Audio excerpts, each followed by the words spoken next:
Hello, everyone, and welcome to Beginnings, the show that asks, where do creative people come from?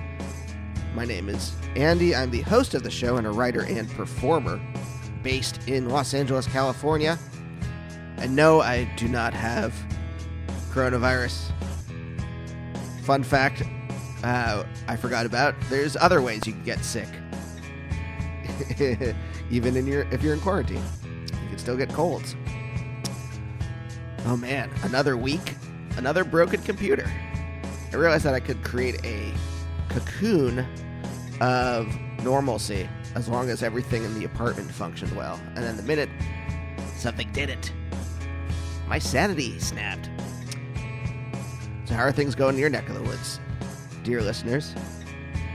Good episode today. This is Anna Burch. If you don't know who Anna is, why don't I read you her bio right now? Originally from St. Joseph, Michigan, musician Anna Burch began touring with her band Frontier Ruckus at the age of 18 and eventually went on to play in the Ann Arbor-based Failed Flowers. But it wasn't until she was almost 30 that she started to write and record her own music.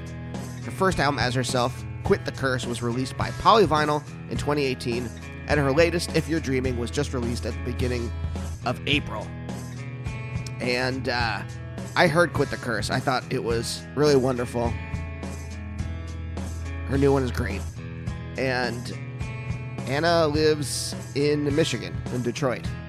And I don't think she toured through LA, or she did. She was only here for a little bit. But I had always wanted to talk to her. And thanks to social distancing and now doing the show with Zoom meetings, I was like, oh, maybe Anna will be on the show. Interesting stuff. We talk about finding your identity. I think that was the main theme of the show, is how to find your identity, especially when you are pulled in a number of different directions, or you're not sure and you're kind of trying on a lot of different masks. And what happens when you finally don't wear a mask at all, I guess, if I'm following the metaphor correctly. Anyway, thank you for listening. If this is your first time, you can check out other episodes of the show on pretty much anywhere you get podcasts from. Last 100 are on most podcast places, like Apple Podcasts, where you can subscribe to the show. All of them should be up on Spotify. You can also download them all at beginnings.libsyn.com. I've talked to hundreds of well-known to indie filmmakers, writers, musicians, artists. Also, you can find me on Twitter and Instagram at Andy Beckerman. And I think that's it. Yeah. So, again, what I'm doing is I still got like 5 or 6 episodes that I taped in the before time, so I'm alternating. But good stuff coming up, including Jimmy Flemian from The Frogs, Rob Guillory, who created the wonderful comic series Farmhand for Image, and a bunch of other people that are rad. So stay tuned, subscribe to the show, and for now, let's talk to Anna.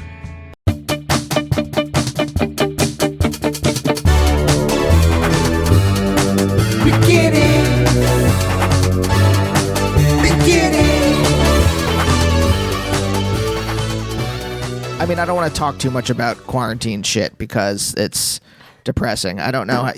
Are you in Detroit proper? What part of Detroit are you in? I'm in Hamtramck.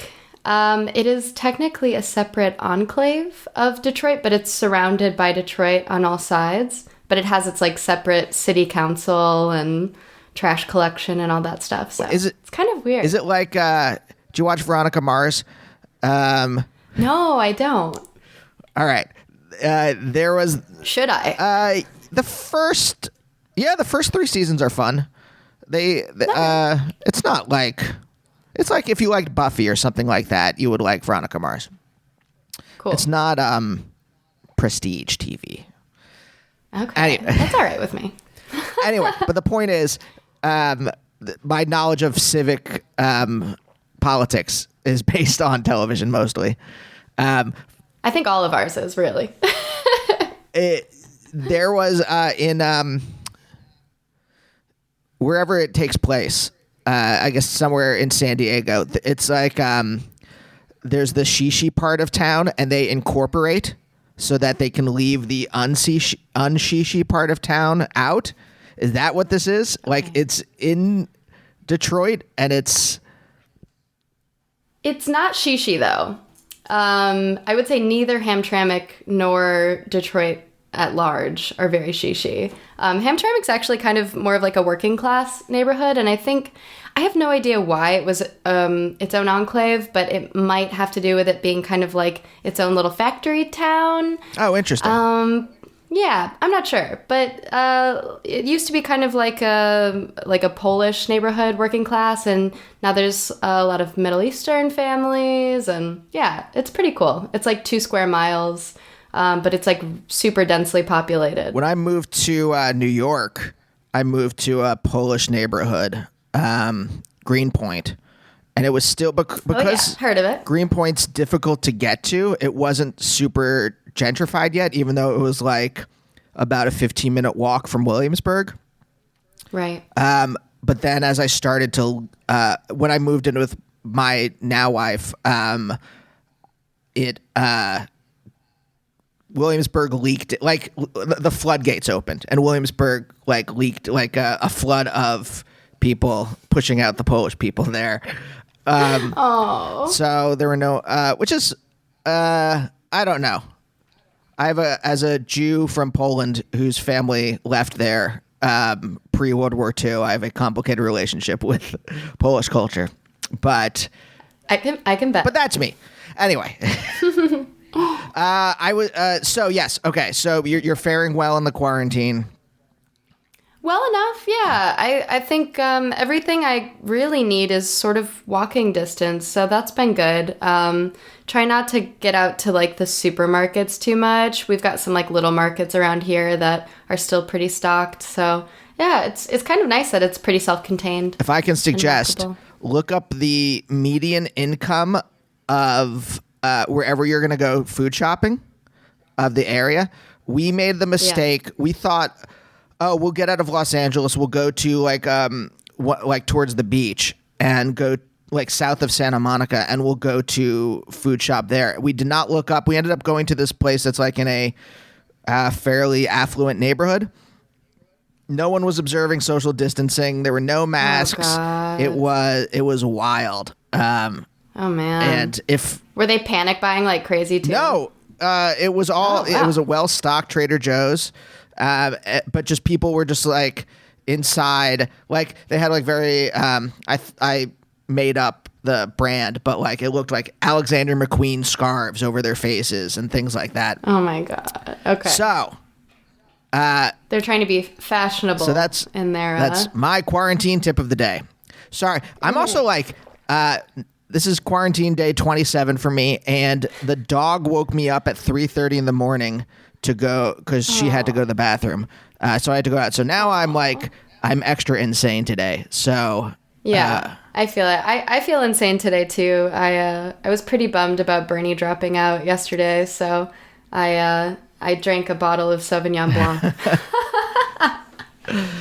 Yeah. Anyway, so feeling a little rough today. Yeah, I don't even know what I was saying to Naomi. My wife's name is Naomi. I was saying to her, I'm like, I'm gonna say in November I'm voting for the senile rapist, and someone's gonna have to say which one.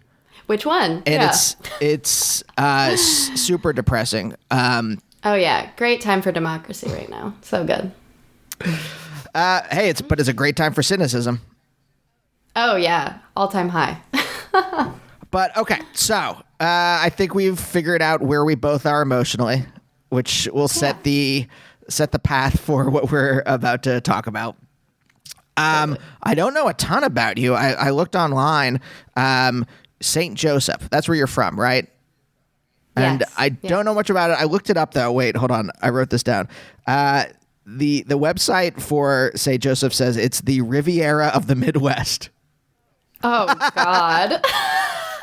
It's a town of like 9,000 people, so it's very small. It's small, yeah.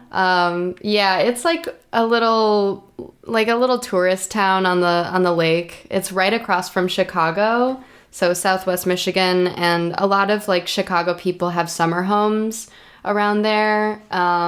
So it's pretty like slow during the winter, and then during the summer it gets kind of crazy, just because of the beaches and stuff. But the beaches. That's why it's the cute. Riviera of the Midwest. It's the Riviera, yeah. The beaches are totally disappearing now, though, because the water levels are so high. So there's like no beachfront. It's kind of crazy. Weird how we might have been able to do something about that if we could have elected a certain Jewish man from Brooklyn.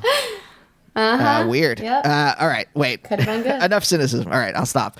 But wait, so when you were growing up there, what?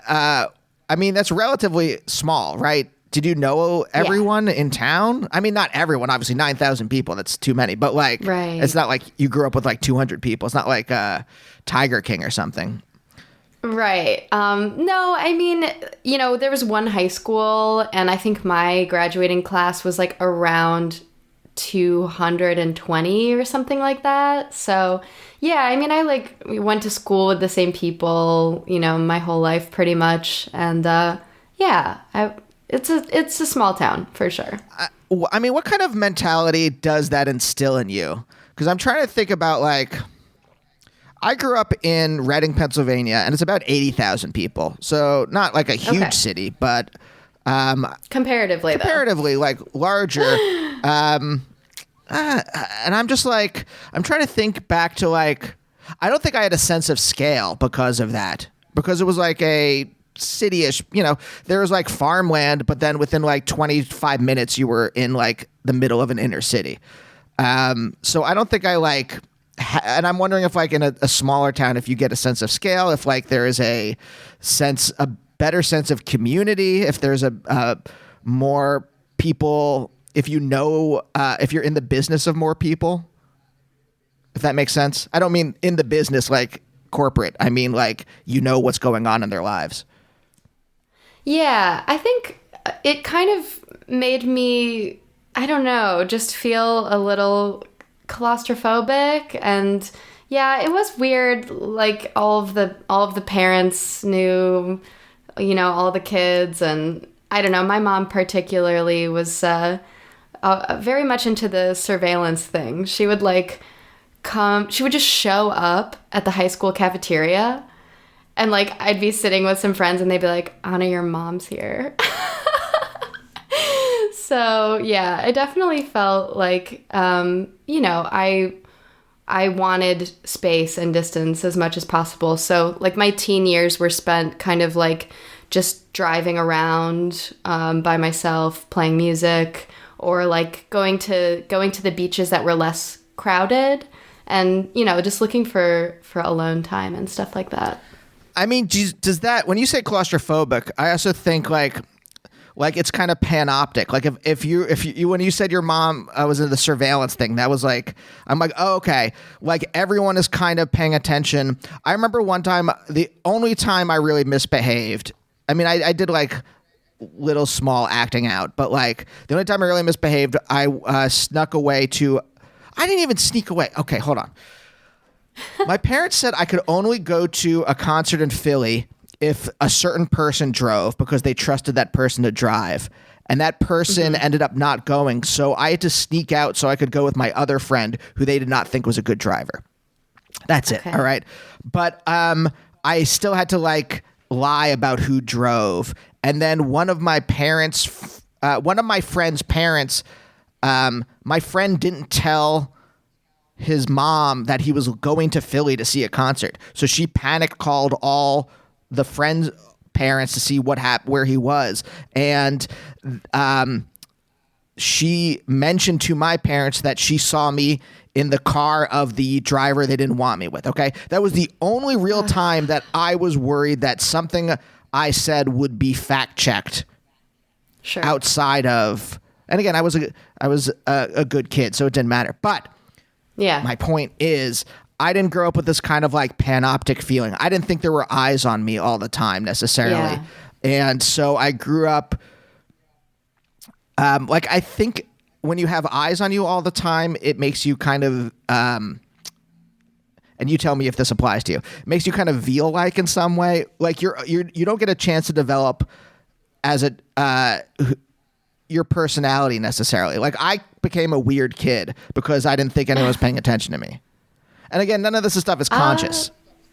Yeah. Well, I think also when you feel like everyone's watching you, you kind of try to develop some sort of different personality just because you don't want everyone to kind of like get a sense of who you are, you know? So I don't know. Like, I think, you know, in the private moments is when you know, kind of develop your weird taste and all that stuff. Like I personally like really was very serious about my music taste. And I felt like I was like one of the only kids in school who was listening to good music, you know? So I think it kind of leads to this feeling of, I don't know, like maybe a bit of a sense of superiority sometimes and just like, I don't know, it's easy to kind of be like, I'm different. No, but to me, this is interesting because you developed, and I want to talk more about this, but it looks like you developed like a private and a public persona in some way, which sure is also kind of interesting in that that's a foundation for being a musician or a comedian or, you know, whatever. Anyone that has to have a public persona, if you've kind of already developed that in your childhood or your teenage years, you're prepared a little better for navigating the those boundaries. Because totally. you know, as I became a public persona, I find it difficult, and I find it difficult to for there to be boundaries, right? Because when I was a kid, I didn't develop any of that stuff. I want to develop my personality. It was imperative for me, especially to like let the other kids at school know I liked indie rock, you know? Okay. And like when in AP English class, when we brought in, there was one day where we each played a song for the rest of the class, and I was like imperative everyone know, like I played a Pavement song off of Wowie Zowie, and nice. and like one of the weirder ones, and it was just like my way of establishing my identity was in using these kind of like cultural things to differentiate myself from everyone else. Sure. Yeah. But did you do all that stuff in private and then have a more public persona that was palatable to your classmates or your town? I kind of withdrew a little bit socially after I think my freshman year because I was friends with some troublemakers. I was friends with kind of a fast crowd, and I was sort of like a bit of a late bloomer. And so I was kind of the runt of the litter. Like I felt like I was a bit of like the punching bag for the cool girls. So yeah, I kind of had to like distance myself socially from a lot of those people. And I kind of got more into like going to, you know, the art room for lunch and like having one close friend and, you know, like, yeah, hanging out with the kind of like stoner crowd a little bit. But at the same time, I was still sort of like involved in a lot of things. So I was like into sports. I played soccer. I ran cross country. So there was a bit of a dichotomy there. So I think, yeah, I did kind of have to like wear different masks a little bit. I don't think I was trying to like perform this kind of like really dejected type of person, but I think I just was a little more withdrawn in some ways. Like I'd just walk through the hallway with like my iPod and like my headphones in and, you know, try and avoid eye contact and stuff like that. I'm picturing if your life was a movie, I can see exactly what that scene is. I see how, but do you think that this kind of rift between you and your friends was something that is contributed to forming who you are as a person? because I'm curious about it. I'd like to talk about it more if you can. Yeah, totally. I think in some ways it has. I think a lot of those dynamics, those like social dynamics that we carry through our lives, we kind of form in high school, especially sort of like our defenses and stuff like that. So I think there was a lot of like insecurity and defensiveness and kind of feeling on guard and like people didn't like me. I think a lot of that carried into my 20s, and I kind of had to start unlearning that stuff and feeling like, not every interaction is like antagonistic. Oh, yeah. You know, like maybe giving people the benefit of the doubt that like, they don't hate you. They're not criticizing you. Like they just want to get to know you or whatever. So yeah, I think there was a bit of that kind of like defensiveness that I built up from those relationships that have carried with me. I mean, how did you end up hanging out with these people? Well, since it was a small school, like I said, I like, kind of knew these kids my whole life, and sort of like, a couple of the girls I grew up on the same street with, and so we were friends like, as like very young kids. And then you kind of just get into your little cliques, and I don't know, cliques look very different after going through puberty or like when some of the clique is like going through puberty and you're kind of like still a little kid. I feel like that kind of disparity really, like I said, I was kind of the punching bag because I was sort of, I don't know, I was just like I was not as developed as most of my other girlfriends. So that kind of enforced the hierarchy of where I was. Yeah, it's so interesting. You're, I think, probably like a lot younger than me, but both like. Sorry, I'm trying to put this together in my head. I think there's a lot more interesting power dynamics in female teenage relationships than there are in male. And also, as I'm saying that, I'm like, well, we're also, because I said you were a lot younger than me, because I'm like, I wonder if you grew up in a time as kind of gender norms were relaxing. Like when I went to school, gender norms were like very like strict, right? Yeah, totally. And so I'm like wondering how those power dynamics even change as like people are realizing that gender's a spectrum and these the kind of like tight constraints are loosening a little bit. Right. Yeah, I would think so. I graduated in 2005, if that is any from high school. Help. Yeah. Yes, from high school, yes.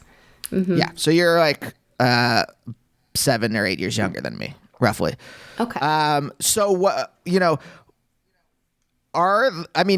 again, I'm basing this off of like my sister would always like the power dynamics between her and her friends would change constantly. Whereas my friends and I were like pretty static. Once they were established, they were pretty static for up till, the people I'm still friends with. Our power dynamics are the way they were when we were, 15 or whatever. Wow. That's so interesting. So obviously what I'm saying is anecdotal and based on like my sister or like my wife's high school, which is both were very different high school experiences. But were yours constantly changing? Well, I think I was kind of a bit bossier and maybe more of a ringleader when I was like really young.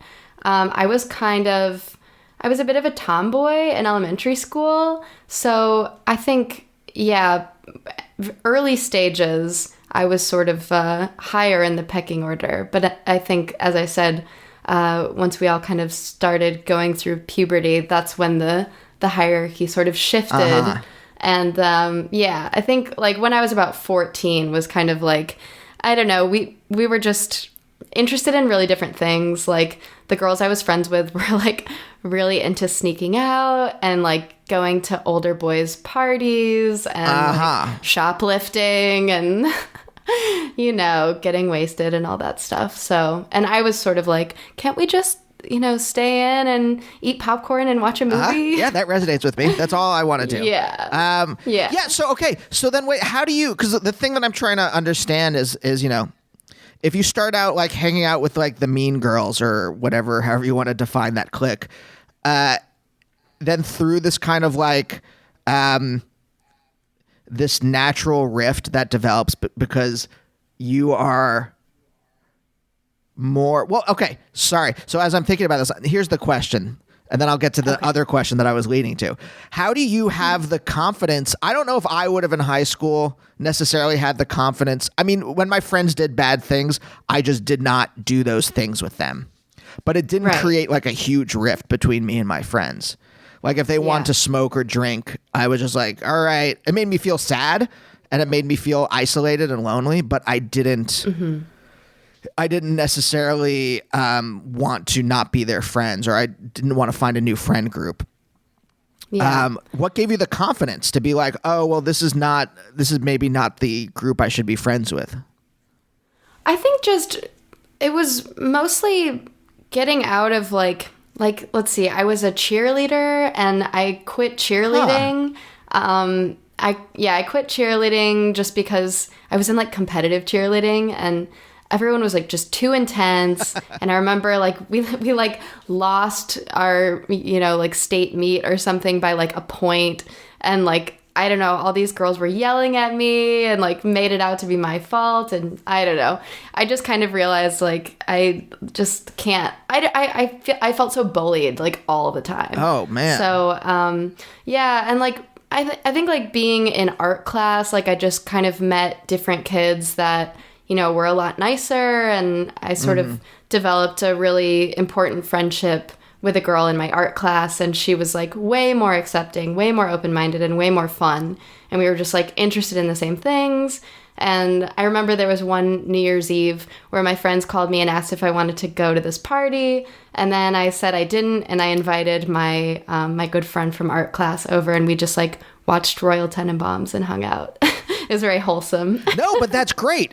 That is awesome. I don't think I had that confidence until I was in my 20s. Not the confidence to like, if I didn't like someone, I just wouldn't hang out with them. But like to do the thing I wanted to do and be okay with doing that.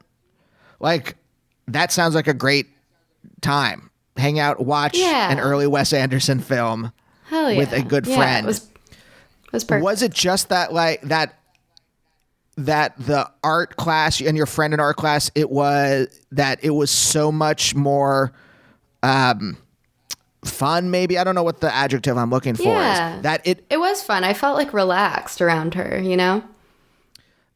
And so was it that between the dynamic between that and like maybe the bullying that gave you the freedom to push away from those people?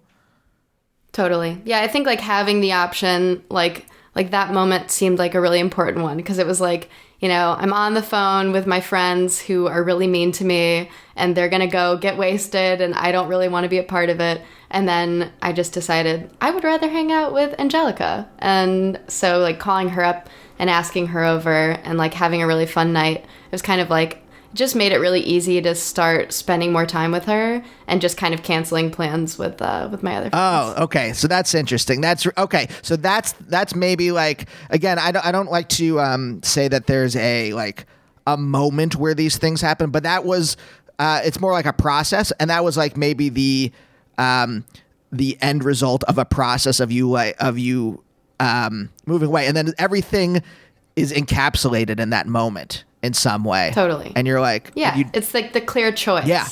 And you diverged off the path. That's the thing that I'm really interested in on the show. Like, what are the things, especially if you grew up, I'm assuming, like, what class did you grow up? Like middle class, upper middle class? Yeah, like upper middle class. It's sort of like I said, it's sort of like a touristy beach town. And like, there's a good amount of wealth in that community, sort of like old Protestant type. Oh, interesting.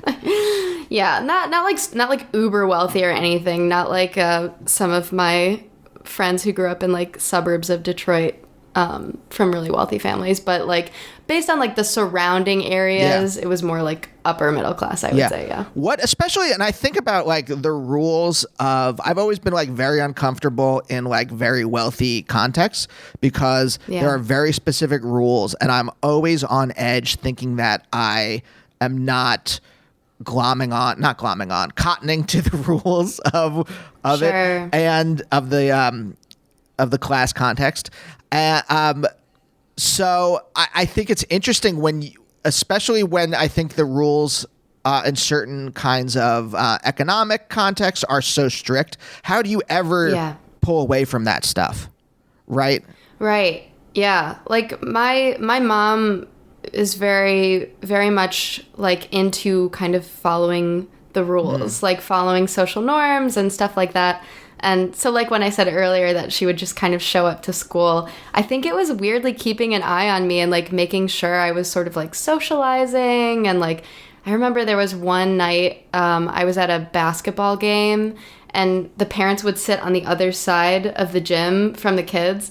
And that night she kind of sat me down and she was like, you know, I was watching you during the game and you just weren't really interacting with the other kids. You weren't really smiling. You looked pretty miserable. And like, I don't know, I kind of got in trouble for for not kind of like playing along socially. Oh, wow. So, How did your mom, okay, a couple questions. I'll start with this one. Did you grow up with your parents together? No, my parents divorced when I was really young. I think I was like 4 maybe when their divorce was final. Did you go between their homes or were you generally like with your mom? I was mostly with my mom. We would go to my dad's like every other weekend, and then there kind of got to be a point, I think like high school, when he was kind of like, can we just do like dinners every now and then? Like it was just like too much for him. So yeah, it was mostly I mostly grew up with my mom. Yeah. Like because he was busy. I put that in quotes. No one can see this except you. Busy or like just like not good at parenting.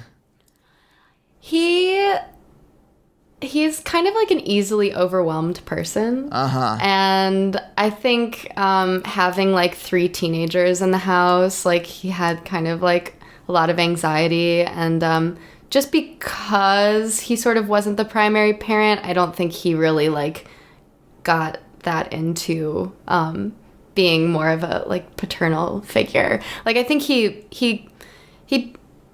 sort of like really took an interest in us when we got a bit older, and he could kind of like entertain us, you know, like especially when we reached like drinking age, you know, he would like have us over for dinner and like make us you know, some vodka tonics, and we'd talk about music and movies and stuff like that. So I think he likes being a parent in that capacity and like having like adult children, but I think like raising kids, especially like teenagers, was sort of just like he's a bit older. Like my dad's kind of an old dad. Oh, so. Interesting. So it feels like the way you described it, though, it feels more like older brothery than fathery.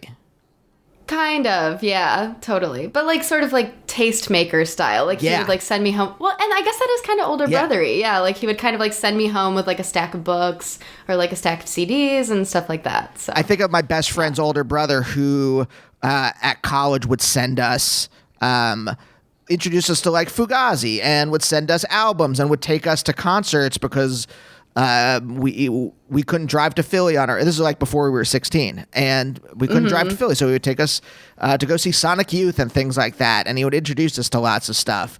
That's, to me, that's older brother. Again, I'm putting this in quotes, older brother. Yeah. That is older brother energy. OBE. Yes. Right. Yes. Yeah. Just much older. Right. So wait, how much older is he than your mom? 8 years. Okay. And yeah, they both have been married 4 times each.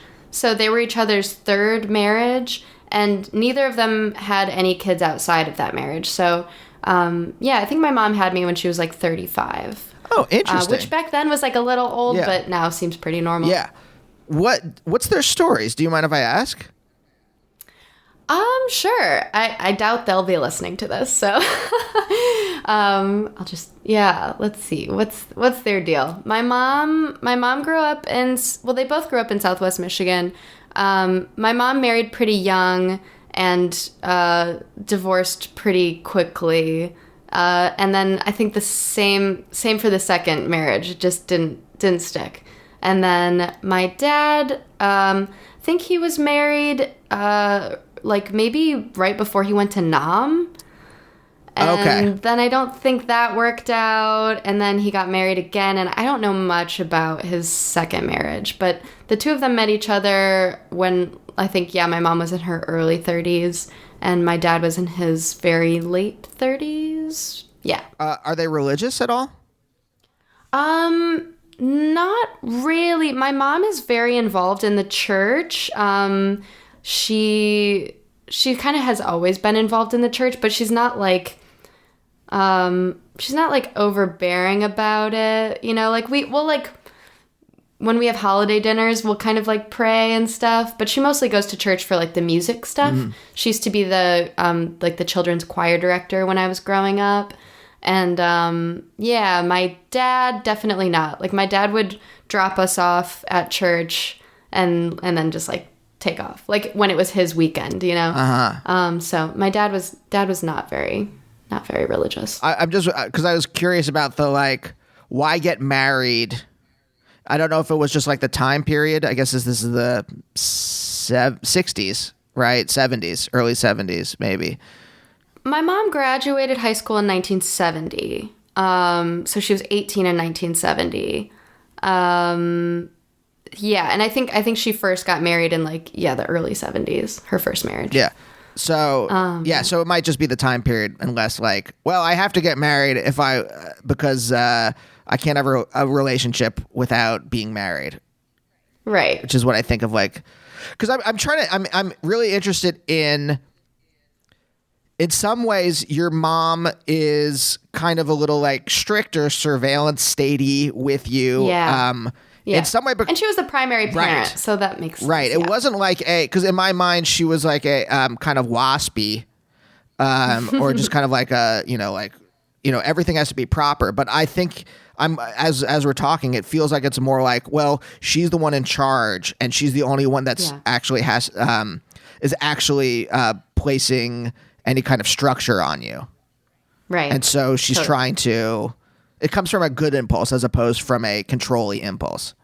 Yeah, I think so. Yeah, she definitely had a lot on her plate, so we'll cut her a little slack. Oh yeah, totally. Totally.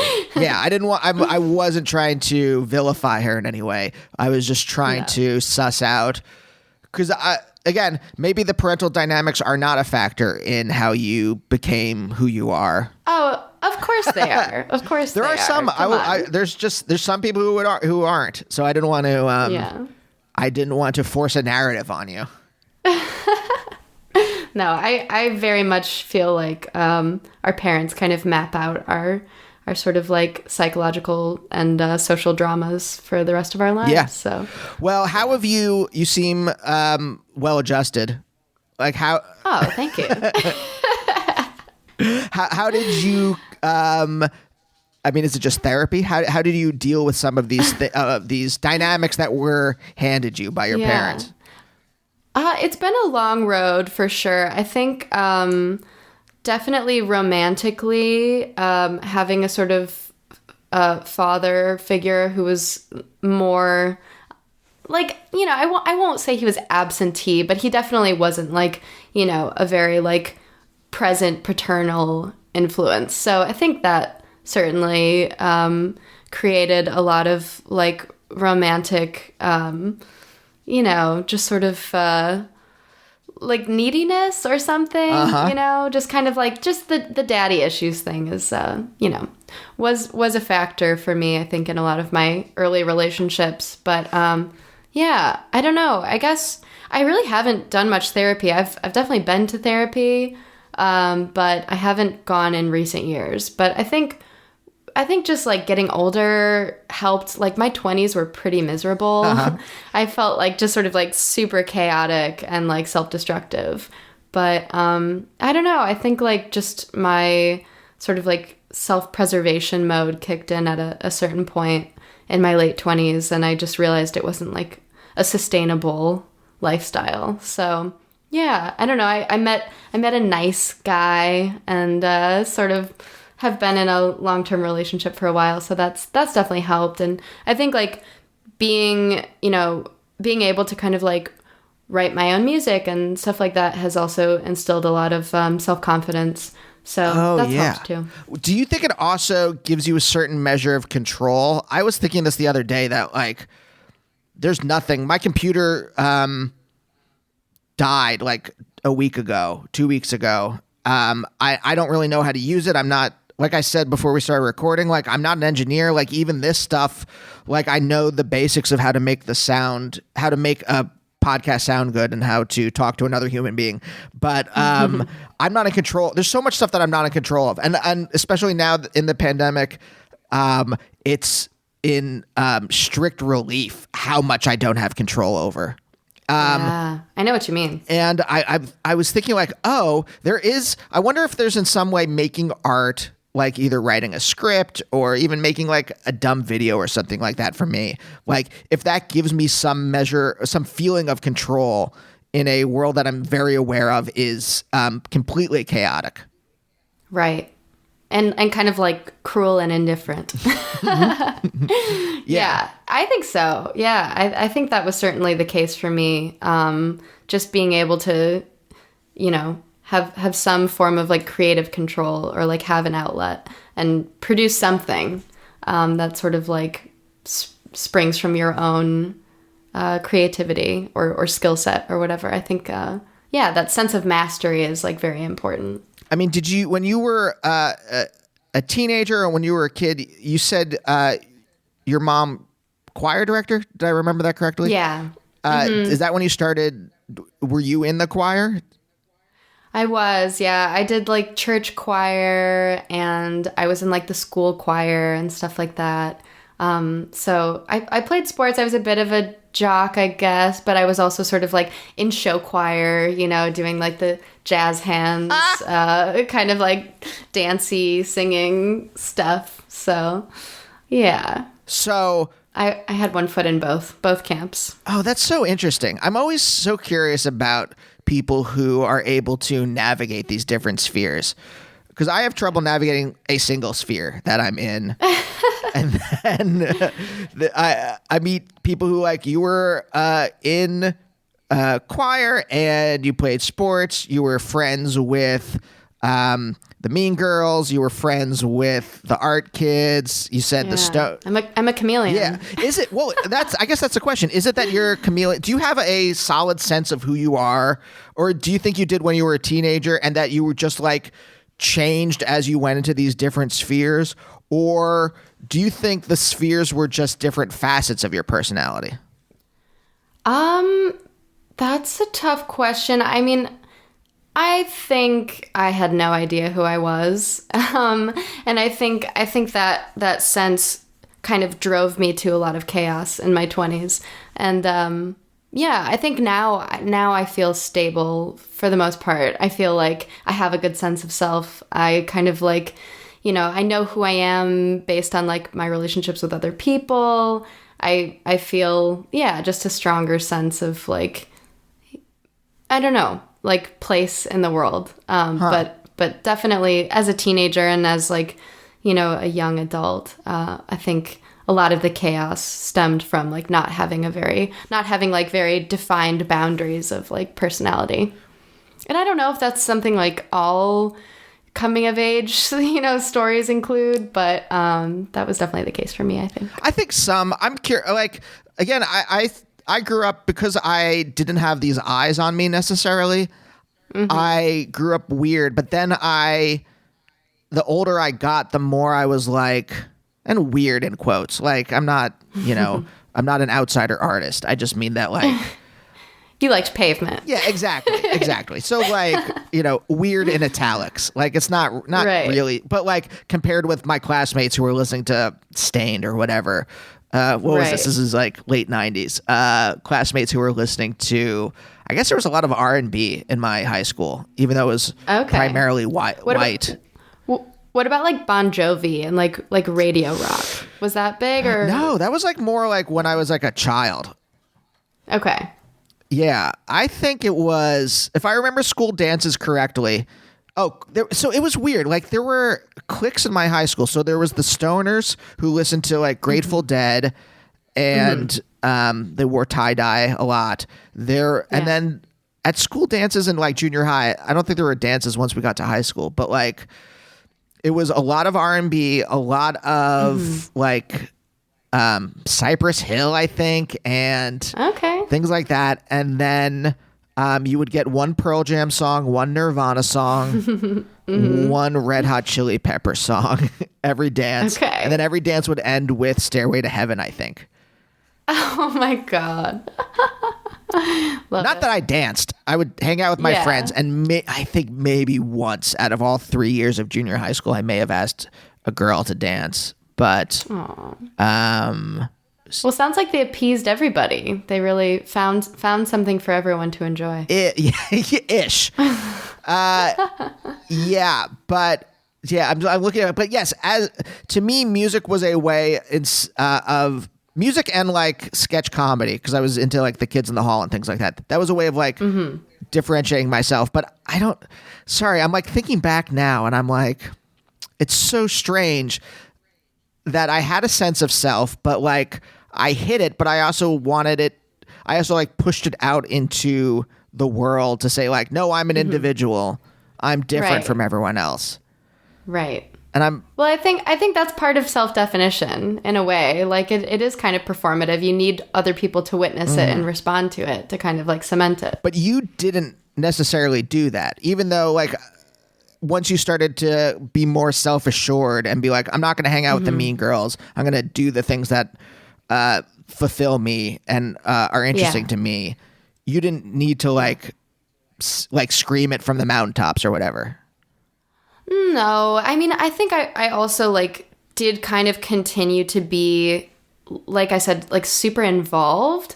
So there was that kind of element of like, there was a bit of a disconnect there, I think, like participating in a lot of different things. And then at the same time having like my private life, you know, where I really did enjoy being alone and like kind of, like listening to music and watching movies. And I would share some of that stuff with like a handful of people, but I didn't feel like, I don't know, I really needed to kind of like put it out there. Like maybe my senior year, I did kind of start like, God, I think I wore like a Clash t-shirt.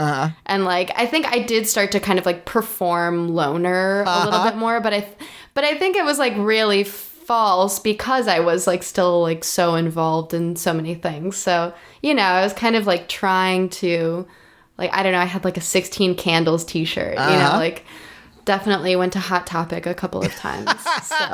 So and like dyed my hair purple. So yeah, like towards the end of high school, I felt like I was trying to be like, I don't know, indie chick or something. Yeah. So it's almost as if there were no like external pressures on you. By the way, this is complete conjecture. I'm just like throwing some ideas together that I've gathered from the last, let's say, 40 minutes. That there were no like external pressures on you to define yourself.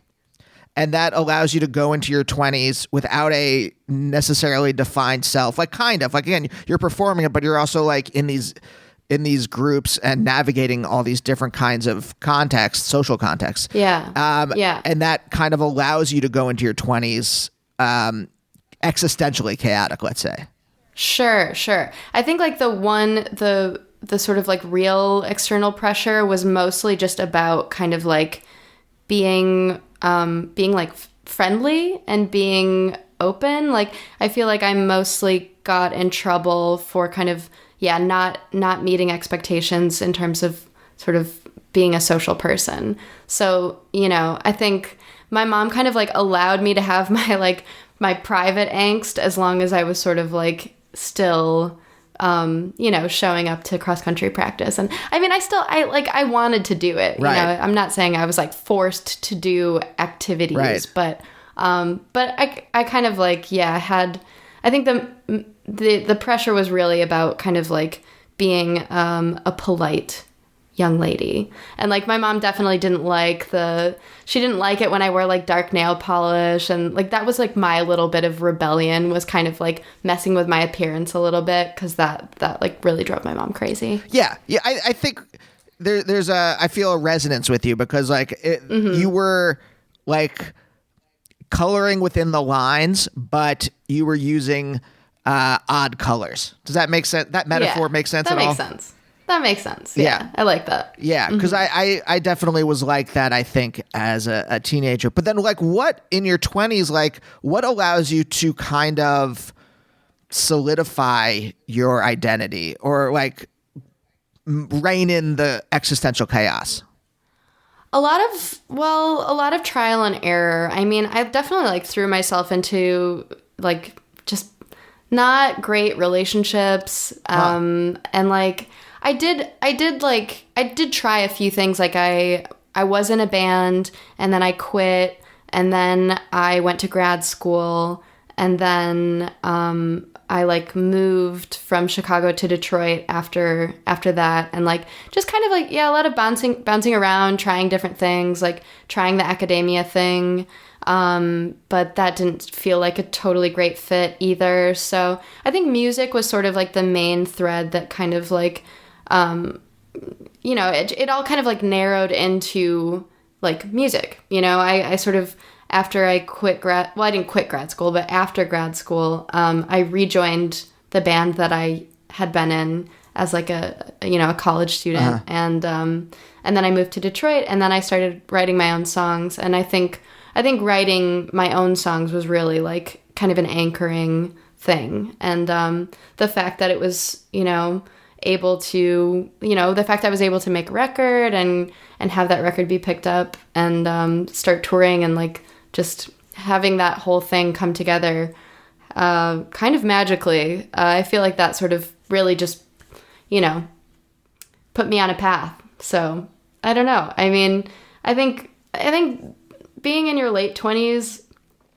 like I've talked to a few people about this, but I don't know if it's like what did they call it? Like Saturn's return, return to Saturn or whatever that is.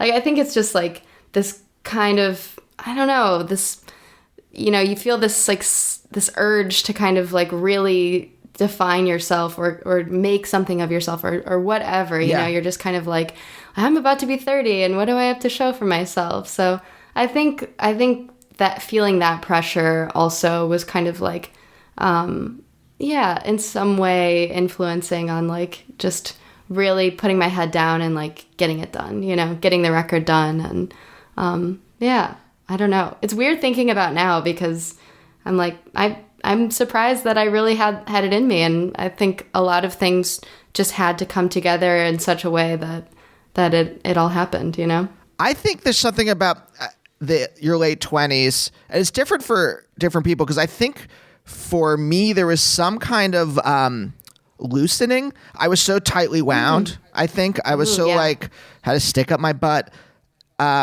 about like my cultural choices, like that. In some way, I had gotten to the point where like the things that I used to differentiate myself, I was using as like armor to completely define who I was as a person in some way. And then also like define the choices I made in like the people, like romantic partners and things like that.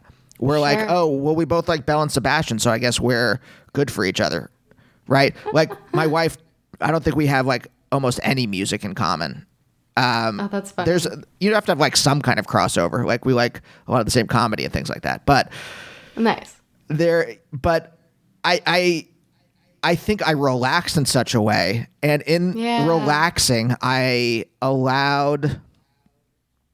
It's such a weird way to define this because I'm like using a like physical metaphors to explain like what happened in my brain, but like in relaxing, I took the stick out of my butt, and then like if I liked Genesis, I liked Genesis. Yeah. Even though you start to trust your instincts a little bit. Yeah. Yeah. Yes. And it seemed like that was slightly different was it? Like, I only say that it was different because I was so tightly wound. There was an identity inside, but for you, the way you described it, at least, that it was like chaotic. And I'm wondering if like instead for you, it was a process of reining in these I'm like, for the listener, I am like wrapping in my mind a bunch of like disparate things in twine. Yeah. Well, I like the way you say it was a loosening because I think that rings true for me as well. I mean, I think feelings of insecurity really drove me to throw myself in all these different directions, and kind of like, I think the self-destructive patterns were certainly fueled by insecurities. So I think like, getting a little bit older and kind of like, realizing that not everything is a tragedy, not everything has to be this big drama, and like, maybe it's better not to, keep feeding that stuff. So I think, like a little bit of a loosening up, and just kind of like starting to trust your own taste and your own, I think that for me was really important to be able to start writing. And I think it's why I couldn't write when I was younger, was just not trusting my instincts, not trusting my taste. And I think like you can only really create something when you're like open to what you have to create. So I think that was important for sure. Yeah, I also wonder about this. I don't know if you felt this, but like the older I get, I'm like, I don't have the fucking energy to like create this persona. Or I don't have the energy to like be so tightly wound. I can be tightly wound about certain things, like making sure everything that comes to our house is like wiped down with a disinfectant wipe or whatever. Right? Yeah. There's certain things I have a stick up my ass about still, but like, sure. And I think it started maybe in my late 20s. I didn't have the energy to like be the person my parents wanted me to be anymore. Sure. I was putting so much energy. I think about that a lot about like our country. Like the reason our country is so fucked up, one of the reasons, there's many historical and cultural reasons, but like one of them is that like psychopathic billionaires have the money to prop up their version of reality. Totally. Right? And if that money is ever exhausted, then maybe things will come like, or there's a way to like cut off their influence with their money. Things might like calm back down a little bit, but it's the same thing like existentially with people, right? You only have so much energy in the world. And if you're dedicating a lot of that to like propping up some version of you that either you think or that you think other people want you to be, either you think you should be or you think other people want you to be, that's a lot of energy to prop up that persona. And at some point, something's got to give. Yes. Yeah, totally. And I think, going off of what you said about billionaires, I think having that much money is a total pathology. 100%. I don't think that there's any way that those people are connected at all to the sort of like plights of normal people. No. So So like, do you think all of that as a preface to the question, do you think there was also that kind of like existential exhaustion in you that allowed you like to then, because both albums of yours are great, and it's interesting to me that that it comes out of like all of this stuff, and that it's maybe the beginning of like this new persona of yourself, or not you, but like of the real you in some way, again in quotes, the real you, but like it comes at the end of this, you're able to do this at the end of this process of like figuring out who you are. Yeah, absolutely. My first record is called Quit the Curse. And like, I think, it's easy to see how that correlates to kind of like wanting to step away from the drama and the chaos and the self-destruction. And, a lot of that record is, a little antagonistic. Like it's got a bit of an edge to it. It can be like a little sarcastic and a little guarded, and with my new record, I definitely felt like in a very different place. Like I don't really feel like I have those defenses up anymore, nor do I have like the energy or the interest in kind of like the sort of, the drama, that used to fuel me. So yeah, I think, this new record definitely has a more relaxed quality to it, probably more self-assured in a lot of ways, but still kind of like dealing with themes of self-definition, I think, as well. We're right at the end. One last question, because I'm curious about this. What made you want to start playing music in the first place? Was it just that you had been in choir? Yeah, I mean, I grew up in a very musical household. Like with my mother, she's a pianist, and so she always used to play at home, and I would like sing along to like Disney songs, or like she had the sheet music to Carole King's Tapestry. I've mentioned this in a couple of interviews, but yeah, so we used to like sing together, and I don't know. I mean, just like, yeah, being involved in church choir and all that stuff, like it just didn't really feel like a choice as much as just kind of like expressing a part of, a part of who I am. And okay, last question then. Because this is what I think is interesting is like when it's not, when something isn't a choice, when, it's a question of like, I have to let this out or it's going to feel like when I don't write for a while, it feels terrible.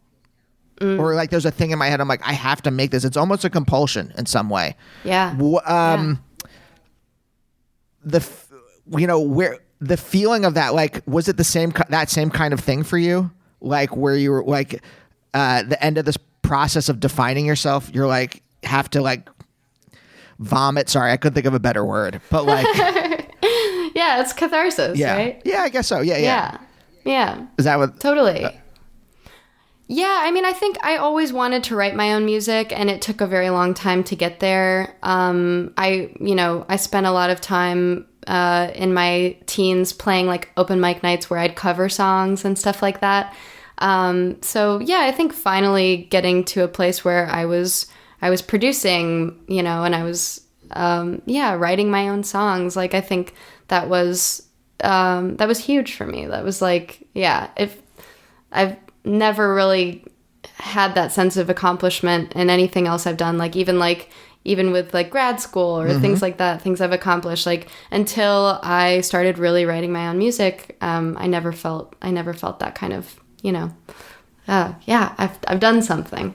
Anna, thank you very much for doing this, especially in the hell world we live in. I really appreciate it. Thank you so much. Yeah, this was such a pleasure. It was nice to chat with you. I love talking about the sort of like family pathology stuff. So it was a treat. Honestly, I think it's a much better way of understanding the things we make than in asking you like why'd you write with in the key of A or whatever. I don't know. Right.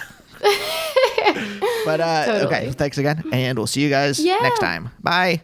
Bye, oh, bye, oh, bye, oh, bye, oh, bye, oh, bye, oh, bye, oh, bye, oh, bye, oh, bye. Bye.